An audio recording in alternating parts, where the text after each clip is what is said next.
Welcome to Founded on Faith, where we continue looking at the letter to the Hebrews, chapter 11. We read the following. Now faith is the assurance of things hoped for, the conviction of things not seen. And in the rest of the chapter we see a list. We read about all these people that put faith into action. And one of them is Moses. So let's go back to where we left off Moses in the desert between Egypt and the Promised Land. We read the following. Chapter 13 of the book of Numbers. The Lord said to Moses, "Send men to spy out the land of Canaan, which I give to the people of Israel."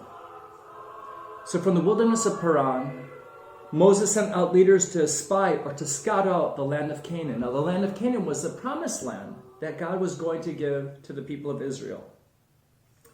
So this is the mission that Moses gives to the people there to spy out the land that the Lord wants to give them. He says, "See what the land is like, whether the people that dwell in it are strong or weak, whether they are few or many, whether the land they dwell in is good or bad, and whether the cities that they dwell in are camps or strongholds, and whether the land is rich or poor, and whether there is wood in it or not. Be of good courage and bring some of the fruit of the land." So he sends them out, one spy from each of the tribes of Israel. Now, one of those spies or scouts is named Caleb. He's from the tribe of Judah, which is where Jerusalem was, of course. And then Moses adds on another one, Joshua, who is like his right-hand man. And we're going to see that Joshua and Caleb have a very important role with the group of spies. So they go out and they spy the land of Canaan. They go all around. They do reconnaissance. They see what it's like. They taste the fruit. They see what the people are like. They see what the cities are like. So then they come back. How long were they going to be in the land of Canaan to spy it out?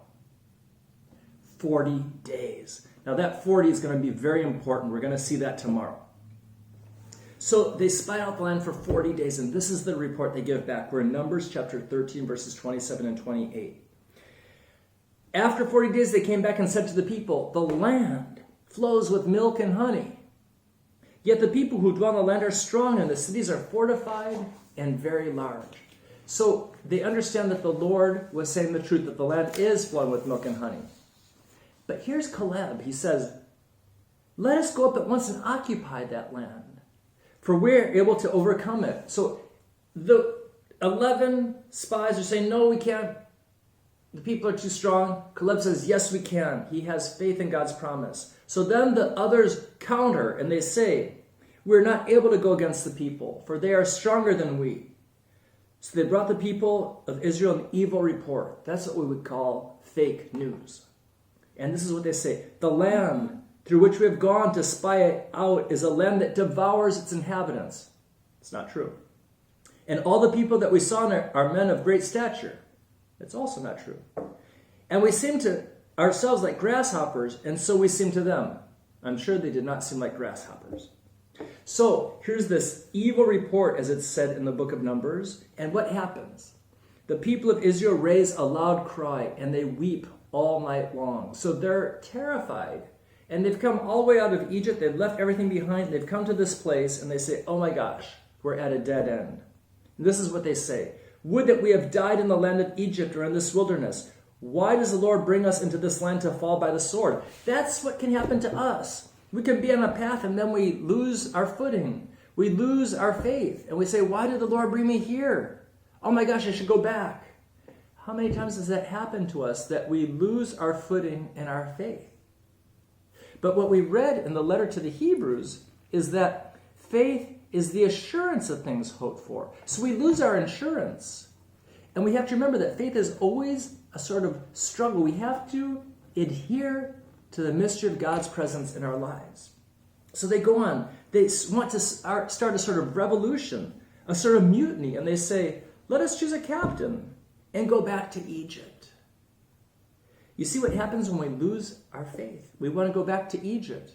What did that mean for them? Going back to Egypt meant either they would be tortured and killed because they left Egypt and the king didn't want it, or at best they would be put into slavery.